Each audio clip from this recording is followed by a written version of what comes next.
comment, concrètement, quels peuvent être les leviers permettant alors, la création du lien de confiance, puisqu'on en a parlé, je voudrais aller plus loin, des leviers permettant une coopération saine, une coopération durable. Je voudrais que chacun de vous, vous puissiez répondre à cette question. José Palazon. Alors, les leviers. D'abord, j'aimerais revenir sur la notion de projet. J'étais très intéressé par ce que vous disiez, c'est-à-dire que le projet, c'est ce que l'on construit ensemble. Donc, on n'a pas, en ce qui me concerne, pensé des projets que l'on a proposés. Donc, le projet, c'est le chemin que l'on va parcourir ensemble. Je parlais d'animation tout à l'heure. Je pense que l'animation, c'est-à-dire l'accompagnement au vivre ensemble des institutions et des porteurs de projets, me semble essentiel. Il faut quelqu'un d'extérieur, a priori. Oui, effectivement, mais en interne, mais y compris en interne. Donc, sortir de la chefferie de projet qui est la porte ouverte à la subsidiarité et au désengagement de l'autre. C'est ce qui m'a été le plus difficile au sein même de l'association. Passer d'une notion de projet descriptif et statique à une notion d'agilité par l'engagement d'un projet qui nous permette de voir l'avenir et d'être dynamique. Donc, ne pas perdre le contact, ne pas se dire qu'il y a une seule entité qui va gérer la résultante du projet. Le projet n'est pas une résultante, mais c'est un chemin que l'on continue à parcourir ensemble. Je parlais de bicéphalie au niveau de la gouvernance, pourquoi pas. On peut aussi, au niveau des éléments conceptuels, aller rechercher une notion, celle du directoire, qui est un petit peu aujourd'hui abandonnée, mais que l'on peut réinventer. On n'a pas besoin d'une chefferie personnifiée pour qu'un projet aboutisse, me semble-t-il. On parlait du cadre aussi tout à l'heure, le cadre juridique, les conventions de partenariat, ça fait partie des leviers aussi que... Alors, ça fait bondir certains des administrateurs. Aujourd'hui, l'association Joseph Sauvy, qui était mono-association, gère plus d'une dizaine d'entités juridiques. Des SASU, SAS, des SCI, des GCSMS, des groupements de moyens, y compris des SCAE aussi, non, EA, pardon. SCEA, donc les entreprises agricoles, la société civile d'exploitation agricole. Donc cette pluralité a complètement modifié la vision du monde, puisqu'il fallait, pour chacune d'entre elles, faire avec l'autre, intégrer la participation d'associés autres que ceux de l'association. Donc il faut des protocoles, il faut des conventions. Hein, Tout à fait. Noémie Mouret, même question sur les leviers pour garder des coopérations saines et durables. Alors, je suis tout à fait d'accord avec José sur le rôle de l'animateur et le rôle de l'animation. D'ailleurs, c'est le premier poste de dépense des pôles territoriaux de coopération économique. C'est le financement de l'animation, et c'est ce qui pose question sur le modèle économique des pôles territoriaux. Selon moi, si je devais ajouter une chose, ce serait l'information sur deux plans, la mise en récit des coopérations, qui nécessite donc être visible, savoir déjà se rendre visible, être visible, rendre compte des coopérations, mais surtout rendre compte d'une chose essentielle, ce sont les petites victoires. C'est-à-dire que si on veut voir survivre ces coopérations, il faut être capable, chemin faisant, de rendre compte des petites victoires qui sont rendues et qui sont finalement créées par les acteurs et les projets qu'ils montent, puisque si on ne voit pas le gain un peu à court terme, on reste humain. Si on n'arrive pas à voir dans les 2 ans, les 5 ans, ce qui est finalement fait, ce qui est finalement réalisé, c'est très difficile de rester investi, de se sentir toujours identifié de toujours s'identifier à ce continuum coopératif. Et eh bien, la communication est très utile pour ça, notamment, et c'est ce que vous êtes en train de faire, il me semble, aujourd'hui pour Apogée, c'est-à-dire que vous créez un moment de rencontre, de visibilité de votre action sur le territoire, où chaque partie prenante, intéressée ou directement investie dans le réseau et dans le mouvement, peuvent constater vos avancements, peuvent constater ce qui est fait, peuvent constater qu'en fait nous faisons nombre autour de ces questions. Et ça, c'est primordial. C'est une petite victoire. L'événementiel comme ça représente, parmi d'autres possibilités, mais représente finalement une petite victoire à laquelle on peut s'identifier dans un récit commun de nos capacités de coopération. Ouais.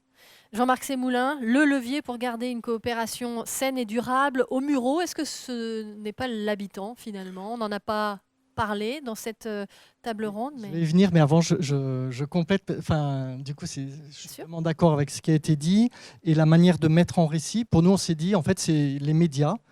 Les médias écrivaient énormément de choses incroyables sur la ville. On a été les rencontrer, les journalistes des médias locaux, le Parisien, et ils nous disaient, moi, mon problème, c'est que tous les jours, dans le Parisien, j'ai une page entière sur les Mureaux, donc sur le Parisien des Yvelines, et ce qui me donne de l'info, c'est la police et les pompiers. Du coup, en comprenant son problème, c'était dire « Ah, mais attendez, nous, on va vous alimenter en portraits, en réussite. » Et on a complètement retourné et changé le visage en fait, de ce média. Et pour les habitants, déjà, c'était important qu'on se mette à parler en bien d'eux. Et je reviens aussi sur la fierté du territoire. Donc tout le monde avait honte, on ne met pas sur son CV qu'on est au Murau. Et donc dans le projet, on veut sortir 30 produits marketés du territoire. Je vous en présente un juste là. Donc c'est un peu aussi comme au judo. En fait, il y a des choses qui sont trop fortes. Un ennemi qui est trop fort, je vais pas le prendre de front. Il faut que je fasse une clé pour utiliser sa force. Et au Murau, on nous disait, mais c'est quoi cette ville? Il y a toutes ces nationalités. Et bien très bien. Donc nous, on a sorti les Murio Teuf. En fait, c'est une boîte d'œufs. On les vend en barrettes, parce qu'en fait, au Murau, on avait l'habitude d'acheter des barrettes. Donc, on s'est dit, on va changer un peu la disposition d'une boîte d'œufs. Et c'est des œufs colorés, donc on les a pas peints. C'est des poules de races différentes qui pondent des œufs de couleur. Et pour vraiment marketer le fait que différents en extérieur, mais identiques à l'intérieur. Et comment on a des produits comme ça qui impactent. Donc, les habitants vont, en fait, se sentent tellement fiers, du coup, d'être des Mureaux. Et c'est de mettre en valeur chaque petite réussite, ce que disait Noémie Mouret il y a un instant. Les habitants, oui, bien sûr. Les habitants, il y a encore 1 minute pour vous résumer. En fait, j'aime vraiment transmettre ça parce que chacun peut se laisser pour soi-même, parce qu'après on écoute, on peut rêver des Mureaux. Bien sûr, vous pouvez venir en vacances aux Mureaux. Le 24 septembre, on a une balade en dromadaire, parce qu'on fait une journée sur la Mauritanie. Et ça se fait l'aller-retour. Je viens d'aller-retour pour la journée, donc c'est possible aussi dans l'autre sens. Mais pour soi-même, là où vous habitez. Je vous propose juste en 5 points, vous en rappelez, tout le monde a une main, je suppose, je crois que tout le monde l'avait en rentrant dans la salle. Donc 1, c'est stop, il faut s'arrêter là, vraiment, on va vers une catastrophe en fait. Enfin, je ne sais pas si vous réalisez, mais il y a des territoires qui sont en train de mourir. Donc vraiment, c'est ce que je prends conscience du territoire où j'habite et de la situation dans laquelle il est. Stop, je m'arrête. En fait, quand je m'arrête et que je me dis, oula, ouais, c'est vrai, le chômage, tout ça, les jeunes. En fait, mon réflexe, c'est de se dire, je vais montrer du doigt et je vais dire, ah ouais, c'est la faute à un tel, c'est la faute, c'est l'État, c'est la région qui ne fait pas, notre maire, il n'est pas bon. Ok, voilà, je montre du doigt. Et en fait, quand je montre du doigt le coupable, j'ai 3 doigts qui sont pointés sur moi.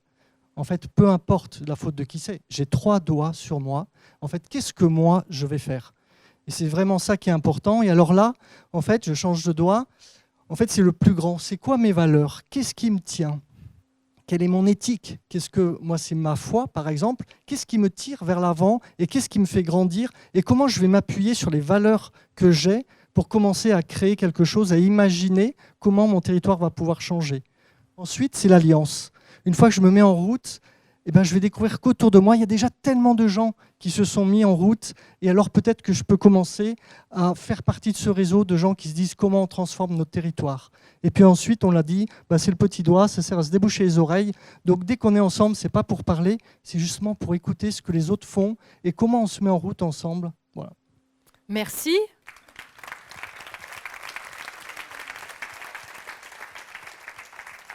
Les Mureaux, si vous allez en vacances ou en week-end aux Mureaux, je pense que l'animation touristique à ne pas louper, c'est le plat des mamans. Quand même, il faut en parler. Donc ça, c'était donc toujours dans notre optique de dire on ne sait pas ce qu'on va trouver et quelle pépite on va sortir. On a été voir les jeunes qui sont au pied des tours et on leur a dit vous avez entendu, la ville des Mureaux va être touristique. Donc là, c'était pas 10 minutes de rire, ça a été un peu plus long. Et, voilà. Et on leur a dit mais alors voilà, si on arrive là avec des touristes, qu'on vous les confie, vous faites quoi avec? Ah mais c'est nul, aux Mureaux, il n'y a rien à faire. D'accord, là on va compliquer un petit peu. C'est-à-dire qu'on vous amène deux touristes. Et non seulement il faut qu'ils reviennent, mais ce qu'ils vont faire avec vous, c'est tellement impressionnant, tellement bien, qu'ils vont revenir avec des personnes. Ça va être quoi? Vous leur faites faire quoi? On dit, ah, mais si on veut qu'ils reviennent, il faut qu'ils goûtent le plat des mamans. On dit, ah bon? Pourquoi? Qu'est-ce qu'il y a de spécial? Ah ben parce que vous n'avez pas goûté, venez goûter le plat des mamans.